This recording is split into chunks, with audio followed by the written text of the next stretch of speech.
तर hello guys, आता झालेले आहेत रात्रीचे तुम्ही बघू शकता 3:37 असा टाईम झालेला आहे आणि आपण उठलेला आहात. उठलात म्हणजे मी झोपलोच नाही, कारण आपल्याला जायचं आहे श्री योगेश्वरी देवीला. मग काय लगेच आंघोळ वगैरे केली आणि मग निघालात नीट जाण्यासाठी मी, माझी मामी, आई आणि बहीण अशा मी 4-5 जण निघालो होतो. तर हे बघा, हे सकाळी 4 वाजताचं वातावरण आहे. तर ही आपली देवीला जायची पहिली कमान. मग त्यानंतर आम्ही पोहोचलो देवीच्या मंदिराबाहेर. देवीच्या मंदिराबाहेर पण लाईटिंग वगैरे लावून भारी केलं. त्यानंतर आम्ही लगेच आलो मध्ये आणि आज दुसरा दिवस होता तरी पण इतकं काही गर्दी नव्हती, थोडीफार गर्दी होती. मग फायनली आमचं दर्शन झालं आणि त्यानंतर मग मी आलो मागच्या गेटला आलो आणि ह्याला काय होम बोलतात, ह्याचं पण दर्शन केलं आणि मग आम्ही निघालो नीट दुर्गा देवीला जाण्यासाठी. मग इतक्या सकाळी पण माझं आणि माझ्या बहिणीचं काय चालू आहे बघा खाणं.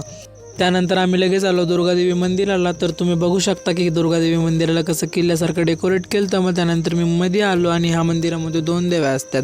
तर मग त्यानंतर तिथूनच जवळ असते अजून एक दुर्गादेवी बसवली होती. मग आम्ही तिथं पण गेलं दर्शनाला. मग त्यानंतर आम्ही डायरेक्ट आलात घरी आल्याच्या नंतर मी तर आधी झोपलो आणि मग डायरेक्ट 4-5 वाजताच उठलो. मग त्यानंतर आधी तर जेवण केलं. मग जेवण केल्याच्या नंतर फ्रेश होऊन जरा वरी गेलो. वरी जाऊन वरचं वातावरण बघितलं. मग त्यानंतर तुम्हाला तर माहिती आहे की आपल्याला दुपारचा चहा लागतो.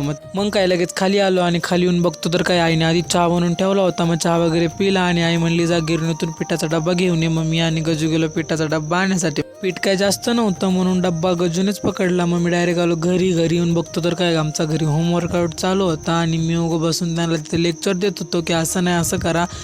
मग काय रात्री 1:30 वाजता आपण चहा बनवायला घेतला. चहा कोणाला तर बाबा म्हणले की मला चहा बनव, आणि तसं पण आपल्याला आजची रात्र कालच्या रात्रीसारखी जागूनच काढायची होती. त्यामुळे मग मी सगळ्यांना चहा बनवला. आणि तसं पण मी आणि माझ्या घरचे आम्ही लवकर झोपतच नाहीत, आम्हाला रोज झोपायला 2 ते 3 वाजतातच. आणि तसं पण आपल्याला 3 वाजता लगेच आवरायचं आहे आणि 4 वाजता आपल्याला देवीला निघायचं. मग मी आता चहा बनवलाय.